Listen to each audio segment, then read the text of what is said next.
All right, we're finishing up a game of Everdell here, a 4-player game, and we're going to get everybody's thoughts. All right, guys, how'd it go? Super interesting. Pretty good. Yeah. Shades of Lords of Waterdeep, shades of Seven Wonders, shades of Terraforming Mars, shades of Keyflower. Nice, cuter theme. With a very cute theme. Critters and things. Solid worker placement. The game was pretty slow going in the beginning because everyone was trying to learn cards and things like that. But there's so much going on, different locations, where to move stuff. You try to pay attention to what other people are doing, because you can fall behind easily. The first few rounds were very setting the pace, and we were like, wow, this looks really we don't have a lot of actions, but once you start building 2 or 3 things to get an engine going, you get a lot more action. Yeah, it's got a really satisfying feedback mechanism, much like Seven Wonders, where you build a card and that can chain to another card later, and you can create these chain combos that are really cool. I definitely got a little overzealous with that. I'm like, oh, I can build this for free. Might as well build it. Yeah. And I'm like, oh yeah, you can only build 15 things. Yeah.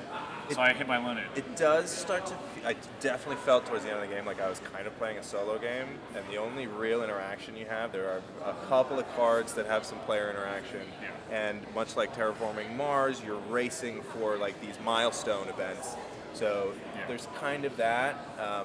Early on, the placement matters, and then at the end, it doesn't. Really. But ultimately, right? I don't think.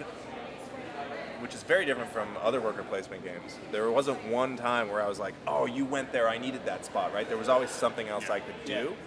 It also was, maybe with the locations we got, because there was a lot of resource generation locations. So that could have been, cards. Those are randomized, so that could have just been this game. This was 2 of any, you could discard cards to get 3 of any. Yeah. So there's a lot of resource generation. So it could have been a completely different game for other people. A good thing or a bad thing. It does seem like there's a lot of replayability in terms of the different locations that are available and the different events that are available in each game. There's a lot of different cards. But I definitely felt towards the end of the game my only real challenge was optimizing my own board, and I wasn't really running into anybody else. Felt the same way in that too. That you kind of try to optimize your turns based off what other people are doing throughout the game, and then that last one, when you finally go to the autumn, and you have all 5 actions to go, that's all you get to do.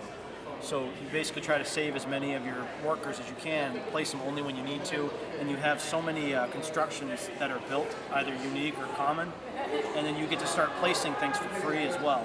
So you basically do as much as you can to get the most points you can, and it almost doesn't matter what other people are doing. At least that's what it felt. That's what it felt like at the end. It's a solid worker placement game. It scratches an itch that Keyflower scratches, but it's not as heavy as Keyflower. It scratches an itch that Terraforming Mars scratches, but it's a little bit lighter than that. But there's more there than something like Lords of Waterdeep or Stone Age. So it kind of sits in the middle there. I think it's good for people who don't necessarily want to be more competitive, right?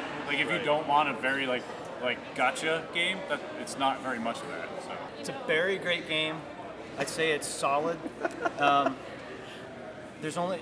You're making berry puns? Yeah, I would recommend it. And I don't have any other reasons why we should do anything else. And I think I nailed all the resources. Awesome.